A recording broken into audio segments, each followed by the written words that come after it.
short term ហើយនឹង long term ណាគោលដៅរយៈពេលវែងរយៈពេលខ្លីក៏ចង់ឲ្យយើង notice ទី1ទី2ព្រោះអីដើម្បីឲ្យសម្រេចគោលដៅរយៈពេលវែងបានអត់អាចខ្វះជំហានមួយដែលយើងធ្វើរាល់ថ្ងៃទេអញ្ចឹងណាចាដែលមួយរាល់ថ្ងៃហ្នឹងគឺជា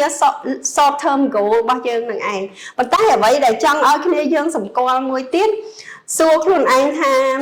តើអ្វីដែលយើងធ្វើអ្វីដែលយើង respond រាល់ថ្ងៃជាមួយកូនរបស់យើងហ្នឹងឆ្លើយតបទៅនឹងផលរយៈពេលវែងដែរអត់អញ្ចឹងកន្លែងនេះគេគ្រាន់តែ in practice នៅក្នុងការអនុវត្តអ្នកជំនាញនេះខ្ញុំស្រង់សម្ដីចេញពីសភៅមួយគេនិយាយពី Child Discipline របស់ UNICEF ចាគេគ្រាន់តែចង់ឲ្យយើងនឹងថាជាទូទៅផលរយៈពេលវែងហើយនឹងពេលខ្លីពីរហ្នឹងជាទូទៅច្រើនតែដើរប្រច្រាស់គ្នា in practice ចឹងមានន័យជាទ្រឹស្ដីវា get along ហើយស្របគ្នាហើយប៉ុន្តែ practice អត់អញ្ចឹងទេឥឡូវឧទាហរណ៍ថាយើងគ្រាន់តែចង់ឲ្យកូនយើងគាត់នេះចាងូតទឹកលះក្រោកខ្លួនឯងនឹងថាតើ action អី response អីដែលយើង interact ទៅកូនយើងរាល់ថ្ងៃហ្នឹងពេលខ្លះយើងគិតថានិយាយល្អដែរតែអត់ទៅឃើញទេចាអញ្ចឹងពេលខ្លះក៏ស្រែកដាក់ទៅពេលដែលស្រែកដាក់ទៅក៏ដូចបានផល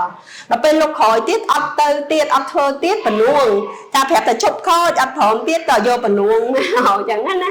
យកបនួងមកបានទៅអញ្ចឹងណាអញ្ចឹងធ្វើឲ្យទ្រឹស្ដីពីមុនទ្រឹស្ដីផ្នត់គំនិតពីមុនគឺប៉ាម៉ាក់យើងតែងតែប្រាប់យើងថាចិញ្ចឹមកូនណា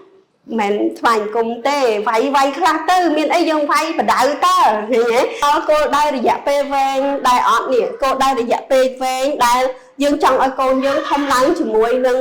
មិនមានអំពើហិង្សាមិនថាតែការវាយដំការនិយាយពាក្យមិនព្រោះនិយាយបញ្ចុះប្រសោកឧទាហរណ៍ថាកូនឯងកុំញ៉ាំអាហ្នឹងក្តៅចាដល់ពេលប្រាប់មិនស្ដាប់អីទៅញ៉ាំមកច្រើនញ៉ាំមកឈើចាមែនទេចាមែនទេអញ្ចឹងវានៅក្នុងហិង្សានឹងដែរអញ្ចឹងណាចាអញ្ចឹងឥឡូវជាការសម្រេចចិត្តរបស់យើងឯងអញ្ចឹងកន្លែងនេះគ្រាន់តែអ្នកជំនាញហ្នឹងគាត់មានប្រសាសន៍ថាជាទូទៅពីរហ្នឹងដើរប្រច្រាស់គ្នាចាអញ្ចឹងដើម្បីឲ្យដើរស្របគ្នាគឺអាស្រ័យទៅលើយើងជាឪពុកម្ដាយតើយើងធ្វើម៉េចអញ្ចឹងណាចាជាពិសេសសូមឲ្យយើងអាសាទិញចាទិញ long term goal របស់យើងហើយអាសារំលឹកខ្លួនឯងជារឿយថាតើសកម្មភាពដែលយើងធ្វើរាល់ថ្ងៃ react មួយគាត់រាល់ថ្ងៃតិចហ្នឹងបែរអាចនឹងជះផល